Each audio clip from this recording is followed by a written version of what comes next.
For the coconut Kesar Barfi, we have taken around half cup of sugar, 1 cup of milk and 2 cup of coconut, grated one, and some cardamom powder, around 1 tablespoon.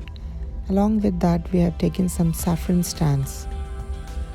For the recipe details, do check the description box below.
If you enjoy watching my videos, do support us by liking my videos and commenting under the comment section below.